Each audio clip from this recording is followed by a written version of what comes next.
Today is about launching for the Afro Community Support Organisation for Northern Ireland our strategic plan, which will cover us for the next 3 years, so from 2010 to 2013. For many, many years with the troubled past here in Northern Ireland, it's been mostly predominantly Protestant and Catholic. Now you have the black and ethnic minority communities that are actually play such a vital role within Northern Ireland. Well, we're launching AfroSoul, which is the youth department of ACSONI, which is an organisation, the Afro Community Support Organisation of Northern Ireland. This is generally an organisation for all Afro people. It's working with ethnic minorities and sort of bringing the community closer together, giving something back. So we're going to have a whole load of things over the next 3 years, because there's not very much here for black children, or mixed race. There's not anything for them.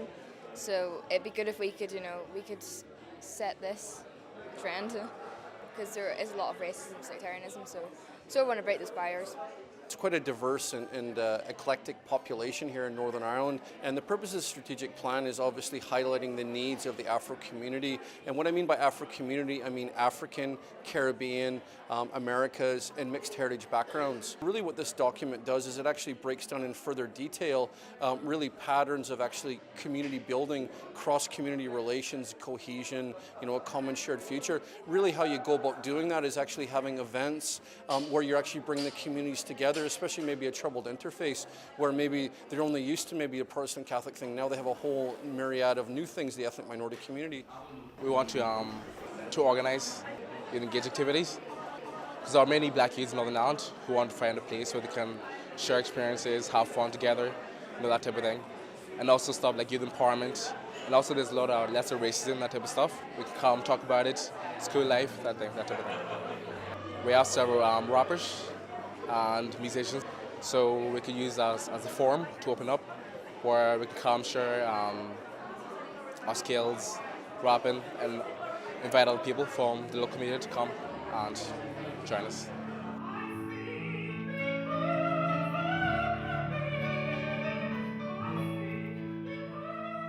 In the 2001 census for the Afro community, there was just over 1,000 people that were identified as being from that community. We estimate now with some of the mapping exercises that have been done in the council, over 6,000. So it's quite a dramatic increase. And then again, the role that they play, through teaching, through nursing, through catering, through a whole bunch of in society. It's not only just the employment that the richness that it brings, but it's also the cultural aspects and really the economic and social development of Northern Ireland. It's actually showing them that we all face similar things. People need employment, people have health issues, people have a lot of different things. We might be different colored skin, or we might speak a different language, but we all have the same common needs and issues. What about racism? Have you experienced it personally? Oh yes, loads of times, but it doesn't happen anymore. I don't know, it's either the world has become more accepting, or I've just ignored it, or I just don't see the world like that anymore. It was only whenever I was younger, but I never really felt it, that much. In school, I didn't really feel it because I was in Christian schools and they didn't embrace things like that.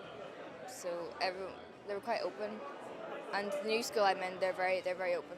Yeah, they have many different ethnic minorities.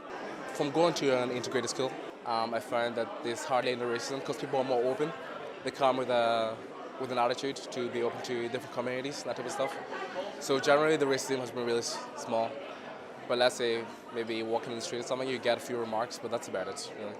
The vast majority of the population here in Northern Ireland understands, again, a lot of the ethnic minority groups that are here, a lot of people bring a lot of things with them and richness. So a lot of them are for example, international students. They don't pose any threat. They create a lot of money for the university. It makes it more international. And they go back and they're able to go back to their own countries and actually up the bar of what they're doing there. So it improves everyone. And then with regards to things, a lot of the times is, people think, oh, you're here, you're taking jobs. A lot of them are also working in very remedial jobs where actually the local people aren't working in it. So the argument is that people are here and they're taking jobs away. It's absolute nonsense. It really is. They're actually really providing a shortfall in certain types of sectors, and they're also, like I said, the Afro community is quite unique. Is that you have people that are professors that are teaching at the universities to people that are maybe working in more remedial jobs. Caretaking or, with regards to food sector, those types of things. So we have the whole myriad within our community. But again, we need to embrace everyone in society. Everyone actually plays a role in the whole cog of society. It's a very important day for ACSONI.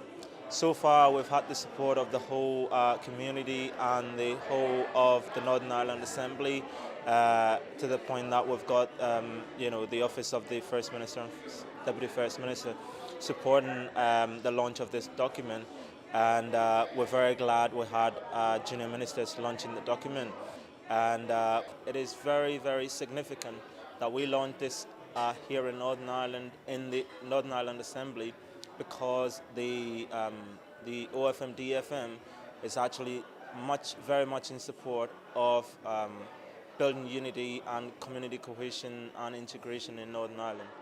Now, this document is very important because it's going to be a guiding tool for our organisation, which actually directs our operations, our projects and programmes for the next 3-year period. And we're very hopeful that what we have in the document is going to be achieved with the support of everyone, every stakeholder in this kind of development issues and building equality and unity in Northern Ireland. The reason why you write a document in the first place is really, it's for accountability. It's kind of a check and balances thing. If you don't write anything down, how do you know where you're going? So it is really a roadmap. There'll be an implementation plan that will actually follow this, that'll directly, outline specifically how we're going to go about these. But these are really the rough objectives of what we want to do, and really in the next 3 years when this is done, really measuring, have we achieved that and where we've moved things forward. What do you think about the future? I think there's a good future. I think we have potential, I think that things will get better. People will realise that racism is just wrong, and they already are beginning to realise that. Maybe as there are more people coming to Northern Ireland from different, there might be more racism. But I'm sure with this type of organisation as ACSONI, we'll be able to reach out to more people and make them aware of the different cultures and that type of thing. So I'm sure there'll be less racism. Yeah.